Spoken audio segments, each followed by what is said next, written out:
Hi అండి. అందరికీ నమస్కారం. Welcome to my channel. ఈ వీడియోలో ఏపీ పెన్షన్ రూల్స్ 2026లోని బలాలు, బలహీనతలు చేర్చవలసిన డిమాండ్స్ ఇవే అంటూ అప్డేట్ రావడం జరిగింది. మరి ఈ కొత్త రూల్స్ ఏంటి? ఇంకా ఏం చేర్చాలనే పూర్తి వివరాలు ఈ వీడియోలో తెలుసుకుందాము.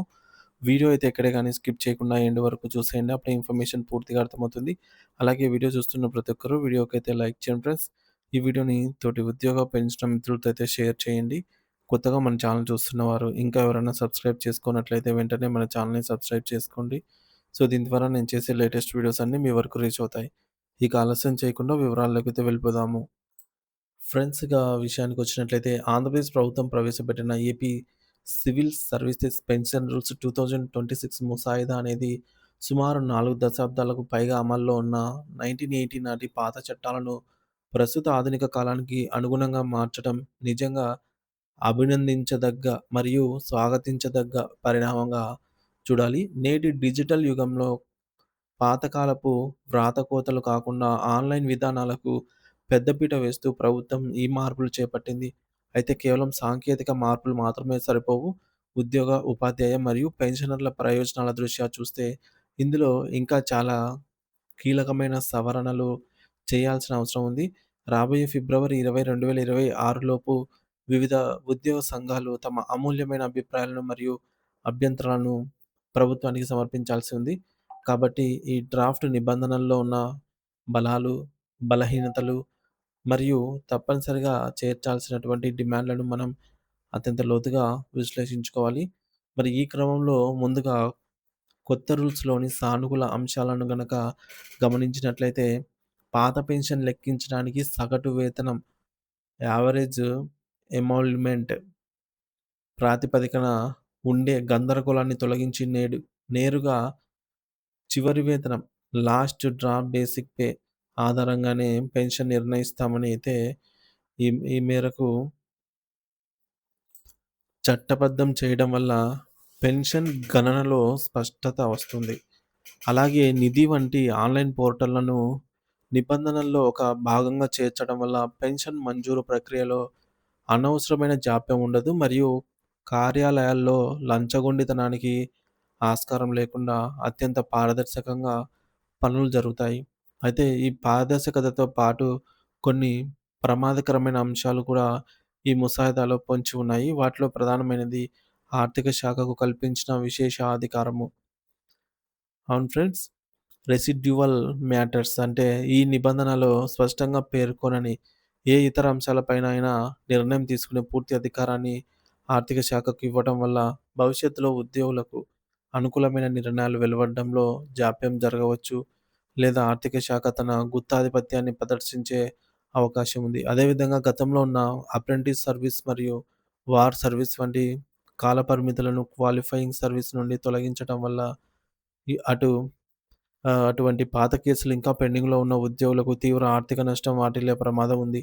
అందుకే ఉద్యోగ సంఘాలు ప్రభుత్వంపై ఒత్తిడి తెచ్చి కొన్ని కీలకమైన డిమాండ్‌లను ఈ చట్టంలో పొందుపరిచేలాగా చూడాలి. అందులో మొదటిది పెన్షన్ కమ్యుటేషన్ పునరుద్ధరణ కాలం.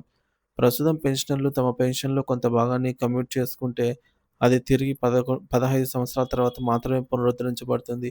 కానీ వాస్తవానికి ఉద్యోగి తీసుకున్న అడ్వాన్స్ మొత్తం వడ్డీతో సహా సుమారు 12 ఏళ్లకే ప్రభుత్వానికి తిరిగి చెల్లించబడుతుంది.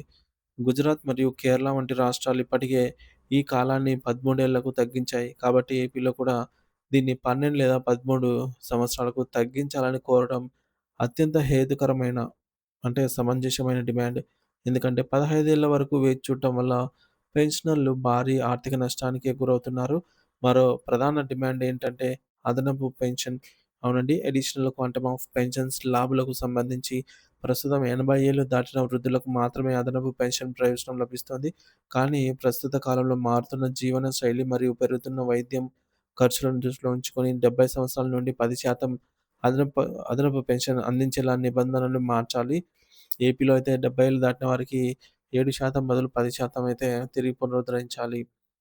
ఈ విధంగా 75 సంవత్సరాలు దాటిన వారికి 15%, 80 సంవత్సరాలు పైబడిన వారికి 20% ఈ విధంగా ఇవ్వటం వల్ల వృద్ధాప్యంలో వారికి గొప్ప ఆర్థిక భరోసా లభిస్తుంది. అంటే వారికి అవసరమయ్యే మందుల ఖర్చులైతేనేమి, నిత్యావసర వస్తువుల ధరలు పెరుగుతున్న ఈ తరుణంలో అదనపు పెన్షన్‌ని కూడా సో, ఈ ధరలకు అనుగుణంగానే పెంచాలని అనే డిమాండ్ అయితే ఎక్కువగా వినిపిస్తోంది. ఎందుకంటే తెలంగాణ వంటి పొరుగు రాష్ట్రాల్లో సైతం ఈ డిమాండ్ ఇప్పటికే బలంగా వినిపిస్తోంది. ఇక గ్రాట్యుటీ విషయానికే వస్తే కొత్త డ్రాఫ్ట్‌లో గ్రాట్యుటీ పరిమితిని ప్రభుత్వం నిర్ణయిస్తుందని నామమాత్రంగా పేర్కొన్నారు. కానీ కేంద్ర ప్రభుత్వ ఉద్యోగుల తరహాలోనే గరిష్ట గ్రాట్యుటీ పరిమితిని స్పష్టంగా 25,00,000కు లేదా కనీసం 20,00,000కు పెంచుతూ చట్టంలోనే అంకెలను నమోదు చేయాలి. దీనివల్ల పదవీ విరమణ సమయంలో ఉద్యోగులకు ఒకేసారి పెద్ద మొత్తంలో చేతికి డబ్బంది వారి కుటుంబ అవసరాలు తీర్చుకోవడానికి వీలవుతుంది. మరి చాలా కాలంగా పెండింగ్‌లో ఉన్నటువంటి నోషనల్ ఇంక్రిమెంట్ సమస్యలపై కూడా ఈ కొత్త రూల్స్ స్పష్టత అయితే ఇవ్వాలి. జూన్ 30 లేదా డిసెంబర్ 31న పదవీ విరమణ చేసే ఉద్యోగులు వారు ఒక పూర్తి సంవత్సరం సర్వీస్ పూర్తి చేసినప్పటికీ మరుసటి రోజే అంటే జూలై 1 లేదా జనవరి 1 రోజున రావాల్సిన వార్షిక ఇంక్రిమెంట్‌ను కోల్పోతున్నారు ఒక రోజు తేడాతో. మరి సుప్రీంకోర్టు ఇచ్చిన వివిధ తీర్పుల ప్రకారం ఒక ఉద్యోగి ఇంక్రిమెంట్ తేదీకి ఒక రోజు ముందు రిటైర్ అయినా ఆ ఇంక్రిమెంట్‌ను పెన్షన్ లెక్కింపులో పరిగణలోకి తీసుకోవాలి. మరి ఈ నిబంధనను 2026 రూల్స్‌లో భాగం చేస్తే అది వేలాది మంది ఉద్యోగులకు పెన్షన్ రూపంలో శాశ్వత ప్రయోజనం చేకూరుతుంది. అదేవిధంగా పెన్షనర్ల ఆరోగ్య భద్రత కోసం వచ్చే ఫిక్స్డ్ మెడికల్ అలవెన్సెస్ ఎఫ్ఎంఏ మొత్తాన్ని కూడా ప్రస్తుత నిత్యావసర ధరలకు అనుగుణంగా పెంచాలి. నగదు రహిత వైద్యం అనేది కేవలం ఒక ప్రభుత్వ స్కీమ్‌గా కాకుండా పెన్షన్ రూల్స్‌లోని ఒక చట్టబద్ధమైన హక్కుగా అయితే చేర్చాలి. అప్పుడే ప్రైవేట్ ఆసుపత్రులు పెన్షనర్లకు చికిత్స అందించడానికి నిరాకరించకుండా బాధ్యతగా అయితే వ్యవహరిస్తాయి. ఇక కుటుంబ పెన్షన్ నిబంధనల్లో ఉన్న కొన్ని మానవీయ కోణాలను కూడా ప్రభుత్వం పరిగణలోకి తీసుకోవాలి. ముఖ్యంగా విడాకులు తీసుకున్న లేదా వితంతువులైన కుమార్తెల విషయంలో అర్హత నిబంధనను మరింత సరళీకరించాలి. తల్లిదండ్రులు బతికి ఉన్నప్పుడే విడాకుల ప్రక్రియ మొదలై, వారు చనిపోయిన తర్వాత విడాకులు ఉత్తర్వులు వస్తే అటువంటి కుమార్తెలకు పెన్షన్ నిరాకరించడం చాలా అన్యాయం. అటువంటి వారికి కూడా పెన్షన్ ఇచ్చేలాగా సానుకూల నిర్ణయం తీసుకోవాలి అనైతే డిమాండ్ ఉంది. అలాగే వికలాంగులైనటువంటి డిపెండెంట్లు సో, ఎవరైతే వికలాంగ ఆహ్, పిల్లలుంటారో సో, వారి విషయంలో కూడా ఉద్యోగి సర్వీస్‌లో ఉన్నప్పుడు మాత్రమే కాకుండా పెన్షన్ తీసుకుంటూ మరణించిన తర్వాత కూడా ఒకవేళ డిపెండెంట్‌కు శాశ్వత వికలాంగత్వం సంభవించినా వారికి ఫ్యామిలీ పెన్షన్ అందేలాగా అయితే ఈ నిబంధనలుండాలి. ఇది కూడా చేర్చాలని కోరుతున్నారు. ఈ డిమాండ్‌లన్నిటిని కేవలం నోటి మాటతో కాకుండా సుప్రీం కోర్ట్ మరియు హైకోర్టులు గతంలో ఇచ్చిన వివిధ లీగల్ జడ్జిమెంట్‌లను జత చేస్తూ ఒక సమగ్ర నివేదికను ఉద్యోగ సంఘాలైతే ప్రభుత్వానికి సమర్పించాల్సింది.